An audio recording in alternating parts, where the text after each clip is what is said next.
उद्वेग दुःखाची केवळ आणि भोगणे ते फळ संचिताचे. काय संचित बदललं महाराज द्रौपदीचं? उर्मी आणि गुरमीत बोलली होती, आंधळ्याचा पोरगा आंधळा, गाठा मारून ठेवल्या होत्या. सर्व दादांना भाऊंना एक सांगतो, अरे आपल्या रक्ताचं नातं असेल, आपल्या भाऊबंदकीतला माणूस असेल, सगळ्या सोयऱ्यांमधला माणूस असेल, कोणी आडलेला नडलेला आपल्या घरी येत असेल ना, मदत करू नका, पण त्याच्या हसून हाडकं तरी मोडू नका. मी बऱ्याच बायांना सांगेल, येतात बाया आपल्याकडे आडल्या नडलेल्यानंतर, काहीतरी 2 बाया आपल्या घरी मदत मागायला येतात. तुम्हाला देवाने वैभवशाली ठेवलंय म्हणून तुमच्या पायरीला कोणीतरी पाय लावतंय, तुमचा आहे म्हणून. पण त्या असलेल्या वैभवावरती भारी भरू नका. आम्ही अशा अनेक बाया पाहिल्या आहेत. अरे आमच्याच गावातली 47 एकर मध्ये राबणारी गवाईसारख्या जाड्या जमिनीची मालकीन, कधीच कोणामा जीव गुताडा नाही, कधीच कोणामा भाऊ दादा माई फुईमा कधी जीव गुताडा नाही. नियतीचा संकेत असा आला, माणसाला कॅन्सर झाला, 47-48 बिघा जमीन इकायगी, माणूस मरी गया, आणि त्या बाईला संतती नसल्यामुळे आज 40 गावाला वृद्ध आश्रमात भाकरी मोडाव्या लागत आहेत. का झालंय? वाहिल्या उद्वेग, जिवंतपणे डिकणा खोकरा चुलत सगळ्यासमा जीव गुताडा नाही. जिद्दा आता जीव गुताडता उन्हाना तर कमीत कमी मायर मा भाचा असले भाऊसले जीव लावा. स्त्री जीवनाचं एकच धन आहे, स्त्री जीवनाचं एकच धन आहे. मरताना तिनं आपला कुंकडाचा कुंकू सोबत घेऊन जायला पाहिजे, तिची जीवनाची धन्यता आहे. आणि स्त्रीच्या स्वभावानं तिच्या शेवटची माहेरची साडी तिला यायला पाहिजे, ही तिचा जीवनातला सर्वात मोठा ठेवा आहे. दुसरं काहीच नाही. धन ऐश्वर्य हे सर्व राहून जाईल, आपल्या माहेरातनं साडी यावी आणि त्या साडीमध्ये शेवटचा दिवस गोड व्हावा. तेव्हा देवाला सांगतो माणूस, कौतुक वाटे झाली या वेचाचे आणि नाव मंगळाचे तेने गुणे. आणि इथं बसलेल्या प्रत्येक माणसाला सांगेल, अरे कमीत कमी आपल्या आयुष्यात जगत असताना डिकरा खोकरा सगळा चुलत आपण शब्दानं प्रेम वाटा. लोक पैसे मागत नाही, पण ज्या दिवशी आपण मरू ना, त्या दिवशी देवापेक्षा आपल्या रक्ताच्या नात्याची सावली आपल्यावर पडली पाहिजे. अंतकाळीचा करा ना विचार, केला नाही या बाईनं विचार. परिस्थिती अशी बिघडली, शकुनीनं डाव मांडला, सांगितलं अरे मांडायला लावा तिला. द्रौपदी मांडली गेली, 5 पांडव हारले महाराज. आणि दुःशासनाला दुर्योधनानं सांगितलं जा. दुर्योधन वाईट नव्हता, कधी आपण त्यांचं चरित्र वाचत नाही महाराज. त्यानं तिच्या केसाला हात लावला नाही, पण ही गर्विष्ठ बाई, हिला दुःशासन जेव्हा बोलवायला गेला, दुर्योधनानं निरोप सांगितला, तर ही बाई रागात सांगत होती, काही गरज नाही मला त्या सभेत यायची, येणार नाही मी. तो पलटून आला, त्यानं सांगितलं दादा मी नम्रतेने बोललो की वहिनी तुम्हाला तिथं बोलवलं चला. ती बाई सांगते मला गरज नाही, मी येणार नाही. म्हणे जर तिचा इगो तिचा अहंकार जिवंत असेल ना, तिच्या केसांना बुचड्याला हात लाव आणि ओढून आण. शब्द कधी कधी प्रहार करतात, शब्द कधी कधी आपली वाईट करतात. नवऱ्याचं आणि सासऱ्याचं वैभव असेल ना, आपल्या घरी राबणाऱ्या सालदाराला कचपट समजू नका. मी अनेक अशी लोक पाहिलेत की ज्या दुसऱ्यांना घर साले भरेत, आज त्यासना चाटूल गाटू लाग्या, त्यासना पोरे नोकरीला लाग्यात, आज त्यासनी बोटी आबादानी उईगी. आणि ज्या बाया ज्या सालदारले पाणी भरताना हाशीसन हाडके मोडेल होतात, त्या बाईसले त्यासना घर आज भीक मागायला जाणं पडस की मना पोरे वागतात नाही, माल चतकोरवर भाकर देतात. काय म्हणाल तुम्ही याला? तरुणपणात बेसावध वागलो आणि आता अंतिम काळ गोड होईल का? अंतिम काळ गोड करायचं आहे ना. अरे अंतिम काळ गोड करण्यासाठी साचनी मवाड मी तुले परी रसाड आणि शब्द जैसे कल्लोळ अमृताचे. अमृत वाटा ना, अमृत पैशानं नाही, अमृत मुखातनं येतं महाराज. याच द्रौपदीचा शब्द चुकला होता म्हणून बुचड्याला हात लावला, भर सभेत आणलं. आणि मग ही द्रौपदी बेसावध वागणारी बाई अकलीनं सावध झाली आणि सर्वांना रिक्वेस्ट करत होती. हिच्या फक्त केसाला हात लावला, साडी तर दूरच होती. बेसावध बाई सर्वांना रिक्वेस्ट करत होती, मला वाचवा, मला वाचवा.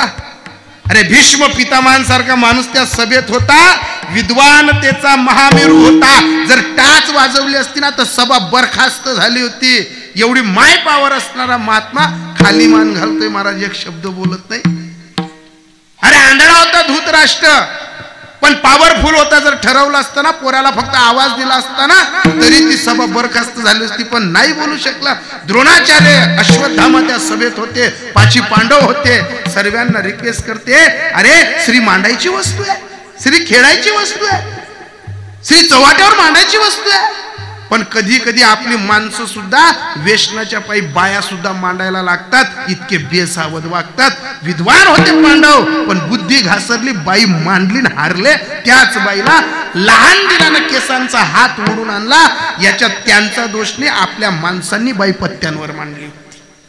आपली बाई मांडली नाही. काही दुसरे काही येत नाही. दारू विकणारा आपल्या घरापर्यंत येत नाही. दारू पियायला जातो तो बेसावध आहे. विमल विकणारा त्याचं दुकान सोडून आपल्या घरी येत नाही. आपले हरामखोर वृत्ती तिथं जाते म्हणून ते येतं. अरे विमल खाणाऱ्यांनो एक सांगतो, फक्त 50 रुपयाची पुडी फोडताना आपलं लेकरू डोळ्यासमोर ठेवा, की ते जेव्हा सांगताना पप्पा मला 5 रुपयाचा बिस्किटचा पुडा आणा. अरे विमलची पुडी खाताना लाज वाटत नाही, आणि पोरग 5 रुपयाचा बिस्किटचा पुडा मागतं तेव्हा खिशात रुपया सापडत नाही. कोणतं जग नाही. अरे सोन्यासारखी आपली पत्नी जिच्या आवारात सूर्यानं ऊन टाकावं तर ती सुद्धा आपली परवानगी घ्यावी असं वागायला पाहिजे. अरे ती बाई गलीमध्ये सोन्याचे दात काढे करते आणि बायांना सांगते, ताई मेथीन भाजी लेनीशे गली मा इकणारा येलचे 10-5 रुपये उसना देतस का. गलीन्या बाया हाशीसन हाडके मोडतीस, आणि जवळ 5 रुपये भेटत नाही. ती बाई संताप करते की माझं कंपाड कोणासोबत फुटलं की 10-5 रुपये सुद्धा घरमा राहत नाही. अरे जर आपण आपल्या बाईजवळ 10-5 रुपये ठेवत नसाल आणि चौकात 50 रुपयाची पूर्वी निर्लज्जपणे अशी हलवून खात असाल तर आपल्यासारखा निर्लज्ज कोणी नाही महाराज. हे कीर्तनात का बोलावं लागतं. हे धर्म व्यासपीठाशिवाय दुसरं व्यासपीठ कोणतंच नाहीये. हेच मला बाहेर बोलून त्यांनी यांना पिया कट्टा लोक. पण इथून का बोलावं लागतं. इथं एकच सूत्र सांगितलंय, धर्माचे पालन करणे पाखंड खंडन. 1000 कीर्तनकार येतील, कोणी देव धर्म सांगून जाईल. मी समाज प्रबोधनात सांगेल, 50 रुपयांनी विमलनी पुडी खाताना आपलं पोरग आणि आपली बाई जर डोळ्यासमोर ठेवना, इज्जतदार माणूस विमलनी पुडीला हात नाही लावणार. बिनइज्जत ना खाता बिचारी काय लागतं. अरे ही द्रौपदी सर्वांना रिक्वेस्ट करत होती, मला वाचवा, मला वाचवा. 5 पांडव ग्रेट होते महाराज, नाही बोलू शकले. पण पांडवांच्या डाव्या बाजूला एक माणूस बसलेला, तो विचार करत होता, द्रौपदी फक्त एकदा माझ्या समोर येऊन एवढंच बोल, करना मला मदत करना. याच मिनिटाला दुःशासन दुर्योधन कापून ठेवून देईल. फक्त एक शब्द बोल, करना मला मदत करना. ही बाई सर्वांजवळ रिक्वेस्ट करता करता करता 5 पांडवांजवळ गेली. डाव्या बाजूला कर्ण बसलेला होता. फक्तच कर्ण सावध होता, एवढाच विचार करत होता की फक्त हिनं एवढंच सांगावं, कर्ण मला मदत कर. माझा कितीही जवळचा मित्र असेल हा दुःशासन दुर्योधन, तरी मान कापेल. पण ही बाई गर्विष्ठ अधिकारी, क्षत्रिय कुलातला अहंकार जिवंत होता. गेली महाराज कर्णाच्या समोर उभी राहिली आणि तो काळ आठवला. कर्णा भर सभेत तुला सुतपुत्र म्हणणारी मी बेसावत. बायांनो, कधीतरी कोणाच्या दारी नाक घसण्याची वेळ आली ना, ती सहज नाहीयेत. आपलं कर्म कुठेतरी काहीतरी चुकतं म्हणून दुसऱ्याच्याकडे आपल्याला नाक घसायची वेळ येते, सांगता नाही येत. अरे हीच बाई कर्णासमोर उभी राहिली आणि आतल्या आत विचार करत होती, हे कर्णा मीच ती अभागी, मीच तुझा अपमान केला होता रे, मीच तुझ्या भर सभेतनं काढलं होतं. अरे मी जर तुझा अपमान केला असेल, मी जर तुझ्या बाबतीत क्षत्रिय कुलाचा अहंकार असेल, तर आज मी माझा स्वधर्म निभवायला पाहिजे. मी तुझ्याजवळ भीक मागायला नको. हात जोडून उभी राहणारी बाई एक शब्दही बोलली नाही, तिथून पलटून गेली. आणि सावध असणारा कर्ण बेसावध झाला आणि मग बोलला, हे दुःशासना, फेडीची साडी, जिला 5-5 नवरे असतात ती वेश्याच असू शकते. सावध असणारा कर्ण बेसावध झाला, घटिका बदलली आणि मग तिच्या साडीला हात ओढला. आणि मग ती जेव्हा रिक्वेस्ट करत होती, अरे श्री चव्हाट्यावर हुगडी करायची नसते, मला वाचवा, मला वाचवा. मी त्यावेळेस महेपतीजी महाराजांनी भीष्म पितामहांचं जीवन चरित्राचा काही उल्लेख दिलाय, त्या उल्लेखातनं काढलं की जर ठरवलं असतं भीष्म पितामहांनी तिच्या साडीला हात लावू नका, एवढं जरी बोलले असते तरी सभा बरखास्त झाली असती. का बोलले नाही भीष्म पितामह? तर भीष्म पितामहांनी एक सांगितलं होतं, अरे घराण्याची मोठी सून ही घराण्याची आबरू असते, घराण्याची सून ही घराण्याची इज्जत असते, घराण्याची सून ही घराचा स्वाभिमान असते, आणि घराण्यातली कोणत्याही अवस्थेतली बाई असू द्या, लहान असू द्या, मोठी असू द्या, ही घराण्याची तिजोरी असते. अरे जर ही दुःशासन दुर्योधनाला आंधळा नाही, याला पांगडा नाही, याला काही बोलली असती चाललं असतं, पण जी बाई अहंकाराने सासऱ्याच्या रक्ताच्या सासऱ्याच्या नात्याला बोलते की आंधळ्याचा पोरगा आंधळा, हिचे कर्मभोग इलाज भोग भोग तो ना घडे संचिता. काय बदललं? तिचे भोग तिला भोगू द्या, आपला काही विषय नाही. महाराज त्यावेळेस ही बेसावध असणाऱ्या बाईला आठवलं की आता या भर सभेत मला कोणी मदत करणार नाही. तेव्हा तिने अनंत मधुसूदना पद्मनाभाला अंतिम काडी आठवलं. आपण अंतिम काडी ही देवाला आठवत नाही, अंतिम काडी आठवलं. हे अनंत मधुसूदना पद्मनाभा, तेव्हा आवाज दिला तिनं, तुम बिना मोरी कोण खबर गोवर्धन गिरधारी, गोवर्धन गिरधारी, हो गोवर्धन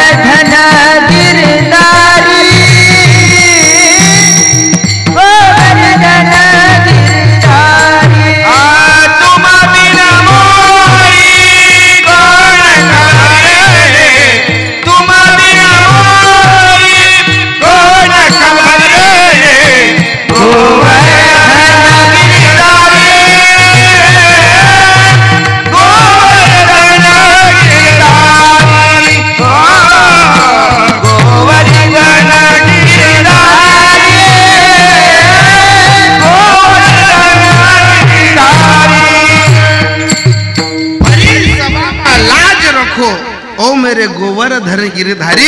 अरे अंतिम काळाला त्याला आठवलं, त्यानं साडी पाठवली. नारीत साडी का साडीत नारी दिसलं नाही, पण हा सुगंध ज्यावेळेस पसरला ना, त्यावेळेस त्या सभेतला एकच माणूस सावध झाला, त्याचं नाव कर्ण.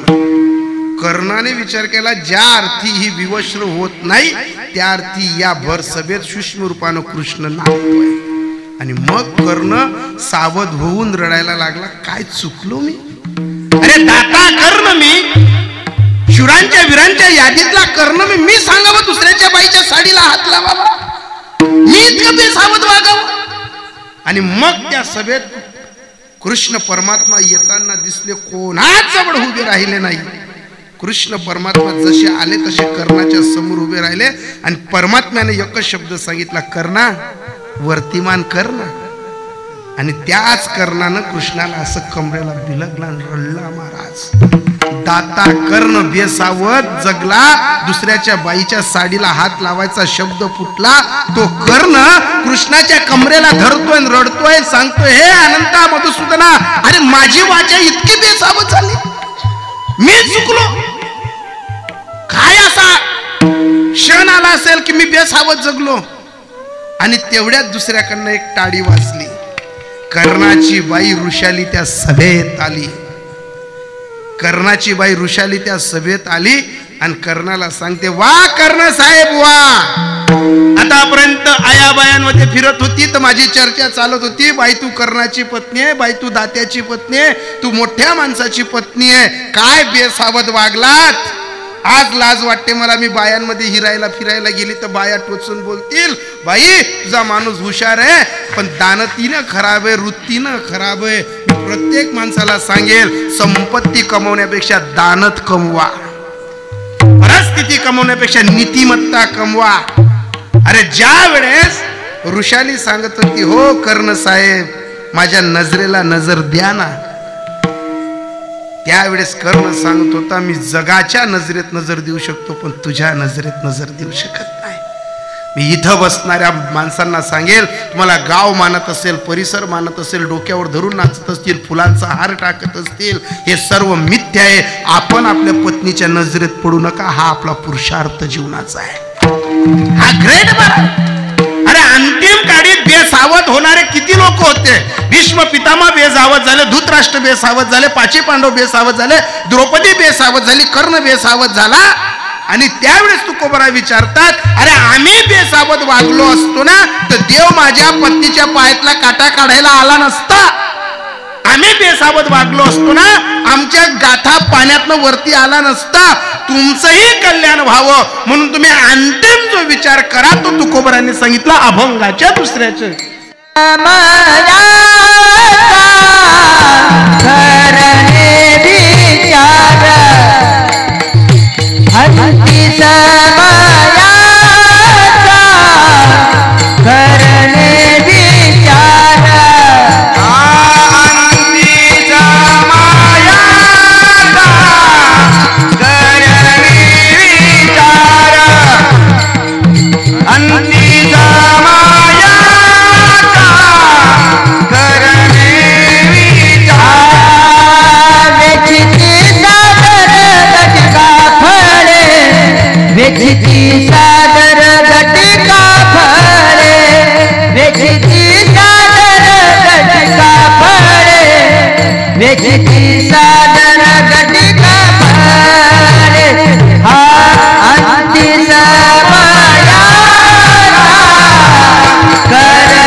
इथं जगणाऱ्या माणसांनी फक्त वेळेला महत्व द्या आणि वेळ साधताना अंतिम काळ डोक्यात ठेवा. आपण श्रीमंत किती आहोत याच्यापेक्षा विषय सोडा. आपण निर्माण केलेली संतती आपल्याला गांजायला नको असा गोड काळ करा.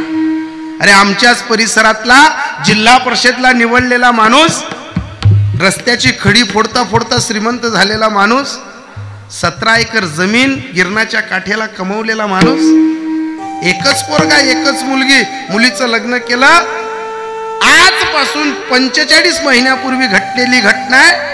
पूर्ण महाराष्ट्रातला आमचा खानदेश हादरला होता की या माणसाच्या प्रारब्धात असा दिवस उगायला नको पाहिजे होता. अरे एवढा ग्रेट माणूस एकट्या पोराचं लग्न केलं, असा मंत्री संत्री राहिला नव्हता. प्रत्येक माणूस आमच्या परिसरात आला होता. जो रस्ता कधी सुधरत नव्हता त्याच्या पोराच्या लग्नामुळे रस्ते सुधारायला लागले. जो पूल बांधला जात नव्हता तो पूल बांधायला. अरे 45 महिन्यापूर्वी झालेली घटना आहे. जिल्हा परिषदला निवडलेला माणूस आज जर तो माणूस जिवंत राहिला असता तर भाजपच्या तिकीटवर आमदार झाला असता. एवढा माय पॉवर माणूस, एकटा पोरगा, 17 एकर जमीन नदीच्या काठावरची, एवढं तुफान लग्न केलं. अरे मंत्री संत्री सर्व महाराष्ट्रातले दिग्गज माणसं गिरड सारख्या नगरीत उभे राहिले होते महाराज. 1.5 महिने पोराचं लग्न झालं. नवीन पोरगी घरात नांदायला आली आणि घरातल्या घरात सासू सुनांचं काही बिघडलं असेल.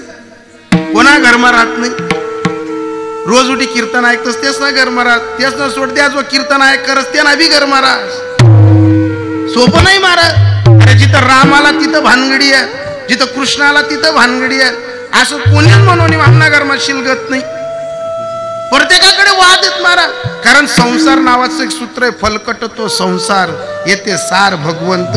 ज्याला सार तत्वाचा भगवंत ओळखता आला ना तो रेल्वे पापटीचं सुद्धा ध्यान लावू शकस. पण आपलं वृत्ती नाही ना. अरे एवढा दिग्गज माणूस, नवीन पोरगी घरात नांदायला आली, भांड्याला भांड्या लागलं असेल.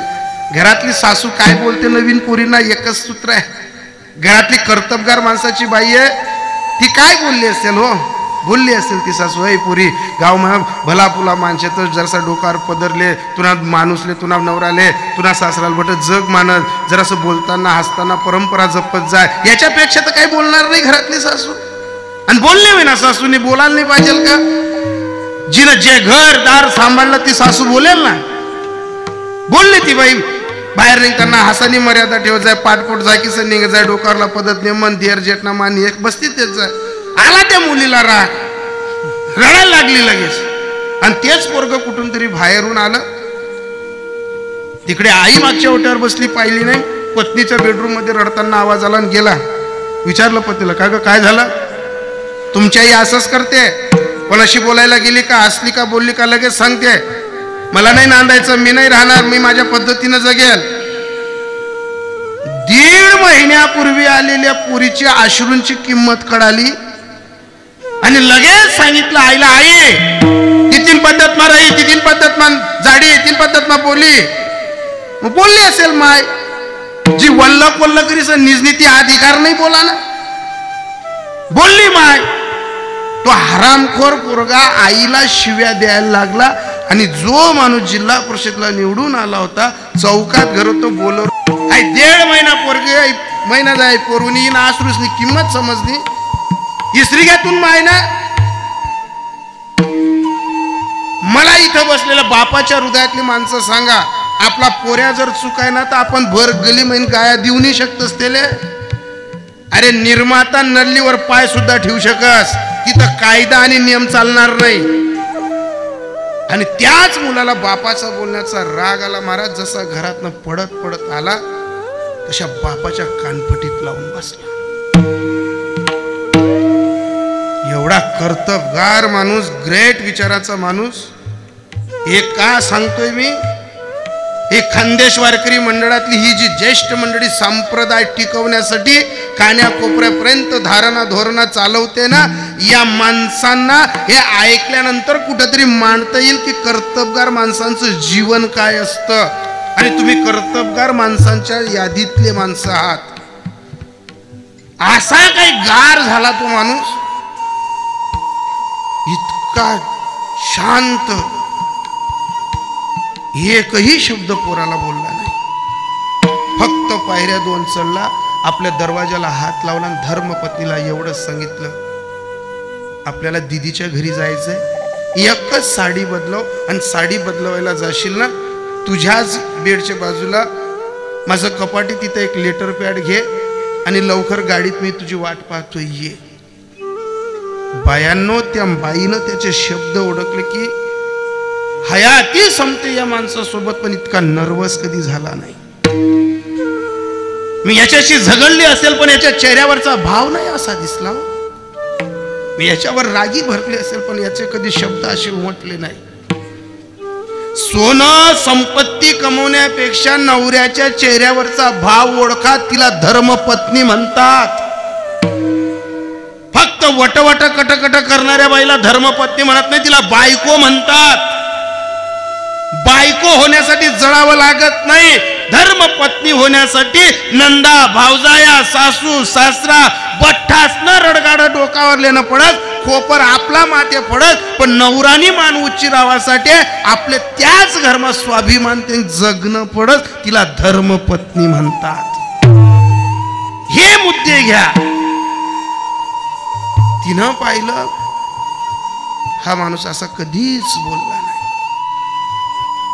लगेच साडी बदलवली, लेटर पॅड घेतलं, गाडीत बसले. जसे तिथून गाडीत बसले, जडोत आणि हातेडच्या मध्ये तापीचा पूल आहे. ज्यांनी या घटना पेपरला वाचल्या असतील ना त्यांना लगेच कळेल. जडोत आणि तापीच्या मध्ये तापीचा पूलवर बोलोरो थांबवली, एक शब्द नाही बाईशी बोलला. आणि त्याच गाडीमध्ये बोलत असताना तापीच्या कोपऱ्याला गाडी लावली, मग सांगितलं धर्मपत्नीला, येण्यासाठी नमस्काराला लावतात ना तुम्ही. तुला तरुणपणात ज्यावेळेस मी सांगायचो की एकटी पोरगी राहू दे, काहीच फरक पडत नाही, 1000 डॉक्टरांच्या रिक्वेस्ट करायला लावल्या, 1000 मंदिरांवरती नारळ फोडल्या, 1000 ठिकाणी नवस पूर्ण केले, आऊ नवस फेडासाठी याला पैदा काय आपण. अगं ज्या गावात मी सदस्यपासनं तर जिल्हा परिषद पर्यंत निवडलो राबलो, ज्या गावात माझ्या अंगावर फुलं पडत होती, ज्या गावात माझ्या आरत्या होण्याला जात होत्या, ज्या गावानं माझा सन्मान पाहिला होता, त्या गावात माझ्या पोरानं कानपट्टीत मारली, चर्चा हवेसारखी पसरली की दादाना पोऱ्याने मारी, आबाना पोऱ्याने मारी, भाऊसाहेबना पोऱ्याने कानपट्टा मारी. गाव चव्हाट्यानं जमा झालं होतं, कोणी वट्यावरनं कोणी दाब्यावरनं. माझी गाडी गावातनं निघत होती, तो माझा शीन मला असं वाटत होतं की पिंजऱ्यातला मास्तर मेला नाही, तो माझ्या रूपानं जिवंत झाला. मला वाटत होतं गावातनं गाडी निघत असताना मी माझं सरण माझ्या हाताने रचतोय, माझ्या पोटच्या पोरानं मला मारावं. अगं मी रस्त्यावर ऍक्सिडेंट होऊन जर मेलो असतो ना तर 1000 गावातले लोक मला ठेवायला आले असते. मी आटा घेऊन मेलो असतो ना तर मला दुनिया माझ्या शब्द सुमनांनी माझ्या श्रद्धांजल्या वाळल्या गेल्या असत्या. पण माझ्या पोटच्या पोरानं कानपटीत मारली. माझी गावातनं गाडी निघत होती. आया बाया पाहत होत्या. मला असं वाटत होतं मी माझ्या हाताने माझं सरण रचतोय का काय. मला तर मरायचंच होतं. मला तर आत्महत्याच करायची होती. पण मी तुला का आणलं. अगं मी जिवंत असताना तो तुला शिव्या देऊ शकतो ना. मी मेल्यानंतर तो तुला कमरेत सुद्धा लाथा घालू शकतो. बायांनो हात जोडून सांगतो, घरात सुना आल्या ना, बरोबरीचे नातवंड झाले ना, कधी कधी सासूने नवऱ्याचा अपमान करू नये सुनांच्या समोर. की तून सासराला पहिला अक्कल नाही, तून सासराला जमणं नाही. ज्या दिवशी तुम्ही हे शब्द बोलतात ना त्या दिवशी तुमचा रिझल्ट संसारातला शून्य होऊन जातो. अगं मी मेलो असतो ना, मी चालला असता, पण मला स्वर्गात सुद्धा शांतता लागली नसती ना त्याने तुला शिव्या दिल्या असतात. तर ती बाई सांगायची, अहो मी मरायला तुमच्या सोबत तयार आहे. त्याने काय नाक ठेवा आपले 4 लोक इसम जावाले. सगळा सोयरासना गरगवता आपले फोनही राहणार, तुम्ही फोन उचली राहणार नाही. पूर्ण फोनही राहणार, याही बोलतील, भाऊबंदकी बोली, कोणा पण नाक ठेवते नाही. फक्त मला एकदा त्याच्याशी फोनवर बोलू द्या. ए तरणे बाण पोरं हो, ए घराघरातल्या तरण बाण सुनांनो, सासू सासरा मराना टाइमवर जातच तरी बी लेकरेसना विचार करतस, तरी मायबाप समजत नाही. काही काही नालायक आवला दिला.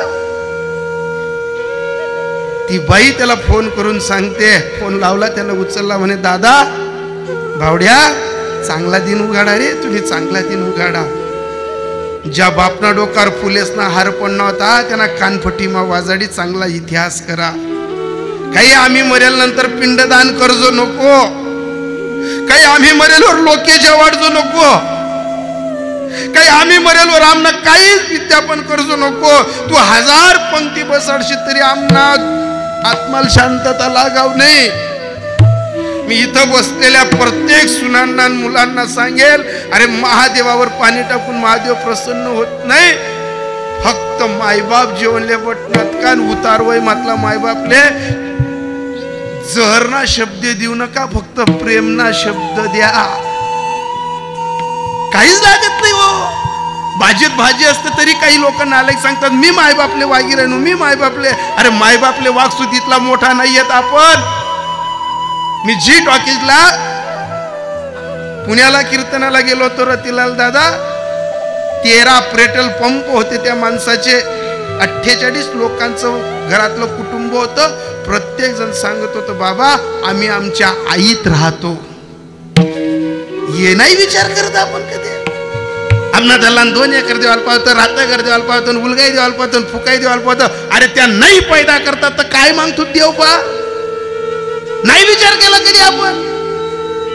एकच विचार करा, जर आपल्या घरात विठ्ठल नामाचा गुण्या गोविंदानं विचार नांदायला लागला ना, आपली संतती गांजणार नाही. आणि आपण वारकरीच्या विचारांपासून दूर गेलो ना, मंगळ हे नोहे कन्या पुत्राधिक राहिला लौकिक अंतरपाठ. अरे 17 एकरचा माणूस तापीच्या किनाऱ्यावरनं 2 जण आत्महत्या करतात.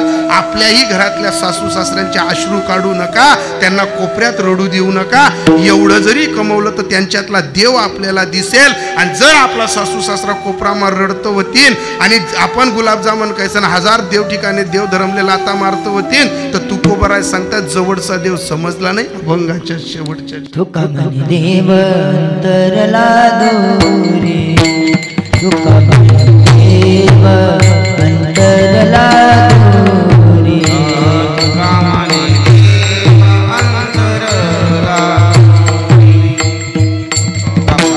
देव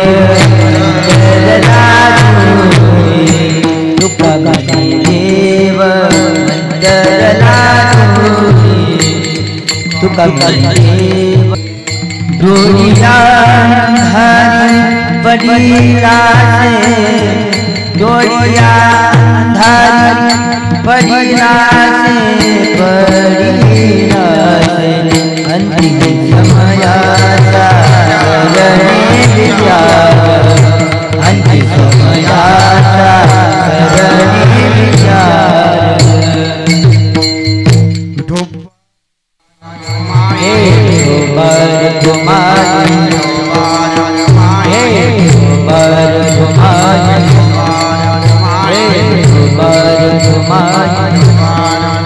हे गोपाल कुमार हे गोपाल कुमार हे गोपाल कुमार हे गोपाल कुमार हरे गोपाल कुमार गोपाल कुमार हे गोपाल कुमार गोपाल कुमार गोपाल कुमार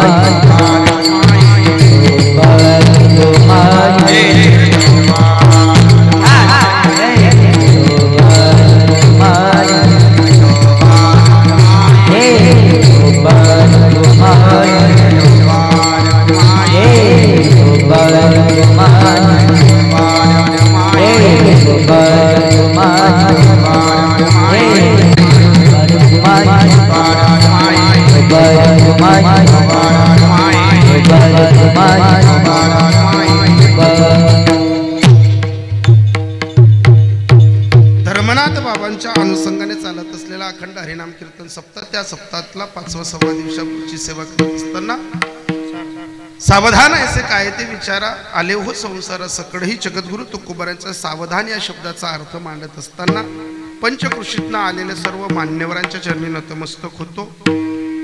वारकरी संप्रदायातले तोलामोलाचे अधिकारी आपलं गाव सोडून या भूमीमध्ये येत असताना पंढरीश पांडुरंग परमात्मा तुमचे उदंड आयुष्याचे शिदोरे वाढवत असताना संप्रदायात येता जात असताना पंढरीश परमात्मा एकच करो सुखाने तुम्हाला फिरवत असताना सुखाने घरापर्यंत पोचवू एवढीच मागणी मागत असताना विनेकरी बाबांपासून तर इथलं असणारे गायनाचार्य मृदुंगाचार्य सर्व मंडळीचे आभार मानत असताना गावातल्या मंडळीचे आभार मानत असताना मी एकच सांगेल, मी मुद्दा सांगत असताना असा एकही माणूस नव्हता की त्याच्या डोळ्यात अश्रू नव्हते, अशी एकही माई माऊली नव्हती की तिच्या डोळ्यात पाणी नव्हतं. बसून घ्या मालक, मालक बसून घ्या, बसून घ्या. आता कितला बी लावा तर काही मन नाही बरसते ना, जाताना पाहिजे तो ऐका ना, बसून घ्या दादा. मी एकच सांगेल, इथं बसणाऱ्या ताईमाई अक्का हो किंवा घरातले जबाबदार पुरुष हो ज्यांना आज हातात बापाने व्यवहार दिलाय, महादेवावरती पाणी टाकत असताना सावध होऊ नका. घरातल्या सासू सासऱ्यांना वेळेवर जेवण द्या, तो महादेव नांदायला येईल, दुसरं काहीच करू नका. बऱ्याच बाया आहेत कर्मात सासूशीने मन बोलावत नाही, सासराशीने मन बोलावत नाही, पोटना पोऱ्या बापशी 4-4 महिना गरमान गरमा बोलाव नाही, आणि बाप मरेल्यानंतर कितल्या बी पंक्ती जेवाड्यात ना त्या बापाचा आशीर्वाद भेटत नाही. मरताना माय आणि बापाने आशीर्वाद द्यावा, सावधान ऐसे काय ते विचारा. आणि म्हाताऱ्या माणसाला एकच सांगेल, नातू वा पोरे हाऊ सर्व पसारा आहे. 35 नंतर आपल्या पत्नीने आपल्याला जेवायला ताट करावं आणि ती आपल्याला डोळ्याला दिसावी. आणि असं कुटुंब जर आज आपला हयाती असेल आणि ती जर आपल्याला वाढत असेल तर रोज धर्मनाथ बाबांना सांगा की ही तुझी कृपा आहे, म्हणून हा संसार आनंदाने चालतोय. स्वतःची पत्नी जर घरात नसली ना, 20 लाखाचा बंगला असू द्या, 20 मिनिटं चित्त लागत नाही. फक्त देवाजवळ एकच सांगा, मंगळ हे नोहे कन्यापुत्र अधिकने राहिला लौकिक अंतरपाठ. आमच्या मुलांना आमच्यातला विठ्ठल दिसावा. मग जगद्गुरु तुकोबाराय सांगता, याच्यासाठी तुझ्या डोळ्यातला अंधकार काढ, याच्यासाठी तुझ्या डोळ्यातला धूर काढ. मग एकच सांगतो, अंधकार आणि धूर काढायचा असेल तर प्रत्येक बाईने आपल्या घरात ज्ञानेश्वरी आणि तुकोबारायांचा गाथा ठेवा. प्रत्येक माणसाने आपल्या घरात तुकोबाराय आणि ज्ञानेश्वरी ठेवा, गाथा ठेवा. नाही जरी वाचता आलं ना तर फक्त त्याच्यावर बोट फिरताना आपल्या लेकरांना दिसा. उद्याचा काळ तुमचा गोड होईल. सुंदर असा साऊंड आहे दादा, साऊंड मालक तुमचेही आभार, आमचे सर्वच मंडळीचे आभार. ज्ञानेश्वरी आणि घरात गाथा ठेवा. आणि नाही वाचता आलं तरी एकच मंत्राचा जप करा. तो कोणता मंत्र आहे? ज्ञानेश्वर ज्ञानराज माऊली तुकाराम, ज्ञानेश्वर माऊली ज्ञानराज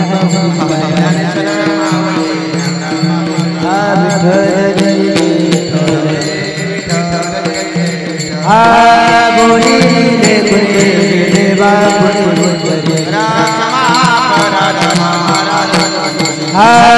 नाही विचारा